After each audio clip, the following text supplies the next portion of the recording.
Bonjour à tous et bienvenue dans Impact Positif, l'émission où l'on s'interroge sur les meilleures façons de répondre aux enjeux climatiques et sociétaux. Avec nous, ce week-end, un chercheur en économie écologique, Timothée Parric. Bonjour. Bonjour. Merci beaucoup d'être avec nous. Vous êtes docteur en économie et vous êtes chercheur à l'université de Lund en Suède. Vous publiez aux éditions du Seuil « Ralentir ou périr, l'économie de la décroissance ».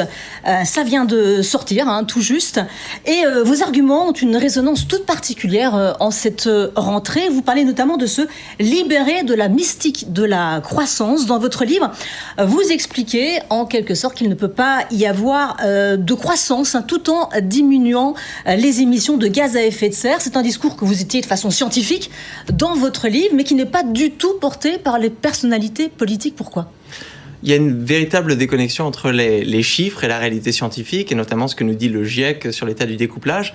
Et oui, cette espèce de mystique qu'on a pour la croissance verte, qui est à 90% en fait un espoir, de se dire peut-être dans le futur, on va réussir à verdir le PIB, qui pour moi, c'est l'équivalent de sauter d'une falaise sans parachute et de se dire oui, dans le futur, on va arriver à se construire un parachute avant de toucher le sol.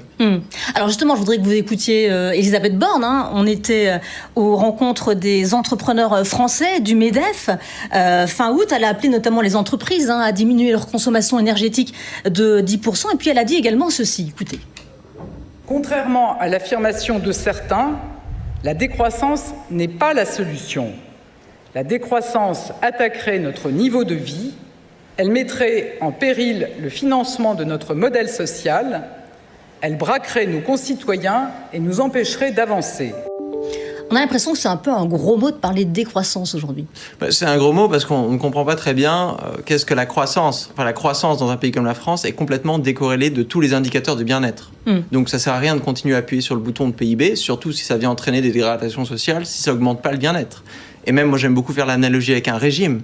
Aujourd'hui, on aurait beaucoup à gagner à réduire certaines productions et de consommation, à faire une sobriété sélective, planifiée, organisée, qui nous permettrait d'avoir une économie qui puisse mieux satisfaire le bien-être. Mais ce que vous dites vraiment très clairement, c'est que croissance et diminution des gaz à effet de serre, c'est pas possible.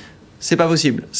On peut jouer sur les mots et dire « Ah oui, c'est possible de respirer sous l'eau. Oui, peut-être pendant 20 secondes en tenant votre respiration. » C'est pareil pour la croissance verte. On peut réduire certaines pressions environnementales, certaines pollutions pendant un petit moment, un petit peu, mais jamais assez, jamais de manière complètement soutenue sur le long terme et jamais assez vite pour vraiment tenir une trajectoire sérieuse de retour sous les seuils de limites planétaires.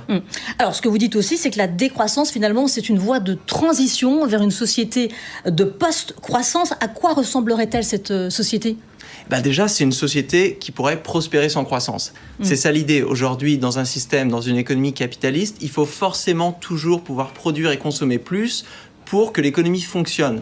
Et ça, bien sûr, dans un contexte de contraintes écologiques grandissantes, c'est un problème. Et en plus, de toute manière, ça s'appelle la stagnation séculaire, les taux de croissance s'essoufflent tout seuls.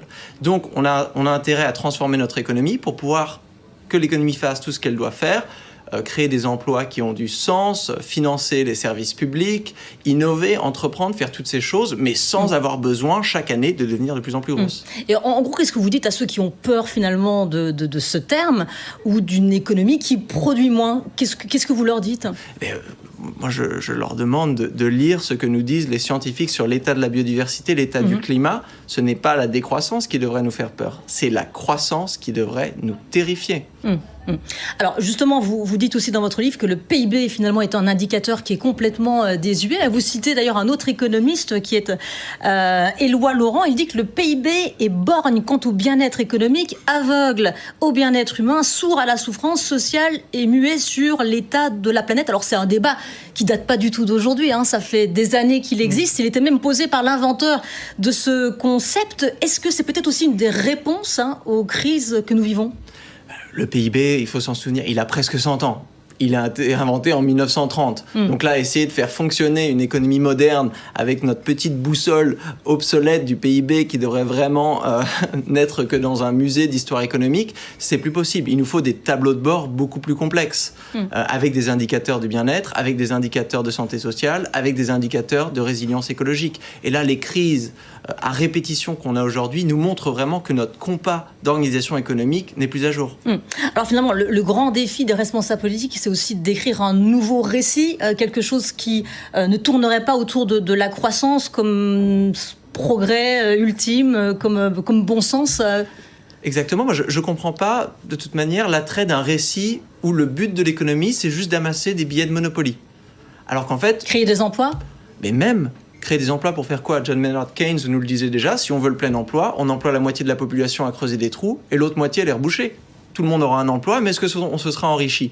Non, il faut avoir une véritable discussion sur la qualité des emplois et surtout sur de quoi avons-nous vraiment besoin, quoi produire, comment le produire et revenir à cette notion, l'économie, c'est un moyen, pas une fin, et c'est un moyen pour le bien-être, pas pour la croissance. Alors, vos idées suscitent beaucoup d'engouement. Vous êtes invité à beaucoup d'endroits, des universités, les entreprises, les institutions également européennes. Comment vous réagissez face à cet engouement Alors, vous travaillez, ça fait longtemps que vous travaillez sur la décroissance. D'ailleurs, il y a une grosse littérature sur la décroissance. Comment vous analysez cet attrait aujourd'hui pour cette thématique ? C'est vrai que le concept existe depuis le début des années 2000, et bien sûr l'objection de croissance depuis au moins les années 70, c'est le rapport Meadows, dont on fête les 50 ans cette année. Mais aujourd'hui, je pense que la plupart des gens se rendent compte qu'on est dans une impasse. On va avoir besoin d'un plan B si ce n'est d'un plan C. Et donc les gens se disent « Ah mais qu'est-ce qu'on a comme plan B ?» Et là on se rend compte en fait qu'on était dans cette espèce d'idéologie la fin de l'histoire, il n'y a pas d'alternative et on n'a pas exploré d'alternative à la croissance. Donc aujourd'hui on se saisit des peu de personnes, des peu de chercheurs et d'activistes qui ont pensé la post-croissance et la décroissance pour voir en quoi ça pourrait nous aider à sortir de l'impasse aujourd'hui. Merci beaucoup en tout cas, Timothée Parric, d'être venu sur Impact Positif sur LCI. Vous nous retrouvez en replay sur tf1info.fr. Impact Positif, c'est aussi un podcast que vous retrouvez sur toutes les plateformes et sur TF1 Info, bien évidemment. Il y en aura un avec vous d'ailleurs, Timothée Parric. Merci à tous et à la semaine prochaine sur LCI.